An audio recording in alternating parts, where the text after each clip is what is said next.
Topic B, loops. Now this is going to be interesting because loops, for loops, particularly in Python, are a little bit different. So in, other programming languages, pretty much name it, all of them, C, C++, Java, you have this for loop structure where you create an integer that iterates, and you have a condition, and then you have a rule for how that integer iterates.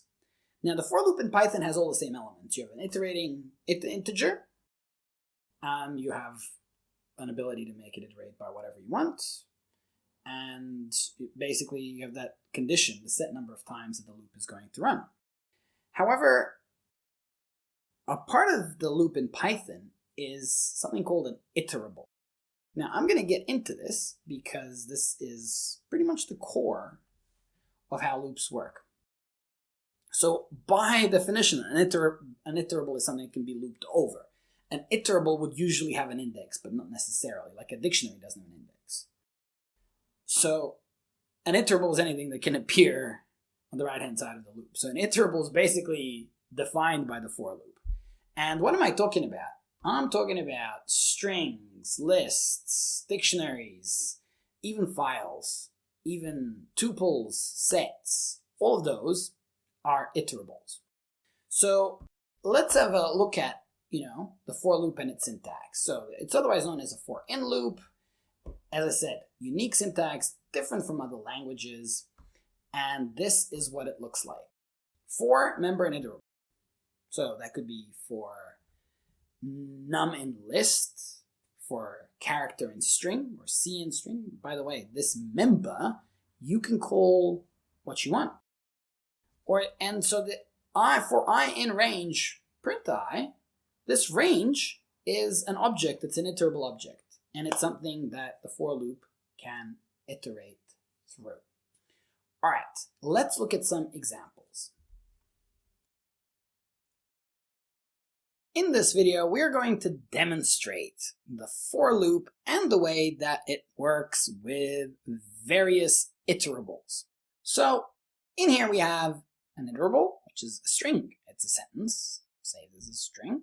We've got a list of numbers. We've also got a tuple. These sort of rounded brackets indicate a tuple, and those are some letters. And now I'm going to write a loop for each that's just going to print out one item at a time.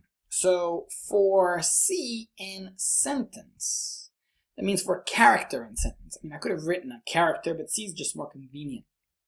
Char is a keyword in Python, so that would not be best practice. We can print C. So if I was to run this, print sentence. Let's try this again. See, there you go. Have a nice day.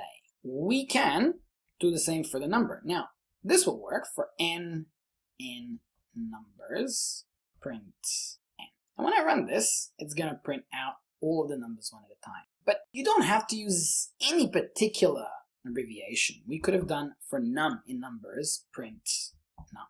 We could have done number in numbers. You have a choice what to call this variable that you're going to be printing and assigning when you're looping through the iterable. And finally, the tuples are going to work the same way, right? For L, or letter, in letters, we can print letter. And that's the ABCD. So just for the fun of it, let's turn all of these into a little bit more of an advanced operation. We have this sentence, have a nice day. We can maybe print C.upper. So now the have a nice day is going to be all capitalized. See? Have a nice day. For num in numbers, maybe we can make a square. So something like this. Square of, I don't think we need spaces, square of num is num star 2, or num times num, but star 2 is probably my favorite notation. Yeah, there you go. Square 1 is 1, square of 2 is 4. What are we going to do with letter in letters?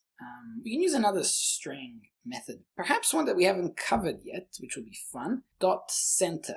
And here our auto help says self. You can ignore this. This is a sort of a class reference, but you got width and filchar. So for width, I can say 5, and for filchar is the character that's kind of going to fill the rest of the space. So just follow me here. I'm just going to pick the underscore. You're going to see the way it works. See, it's going to make a 5 long string and fill the rest of the space with whatever character was here. So I could have made it hashtag, and it would have just filled the rest of the space out with a hashtag. I could have made 11, and then it would have been a much longer string, but A, B, C, D. To be honest, I think the underscore sort of brings the most attention to the character, so I like that. Okay, so there are some examples of iterating through iterables with for loops.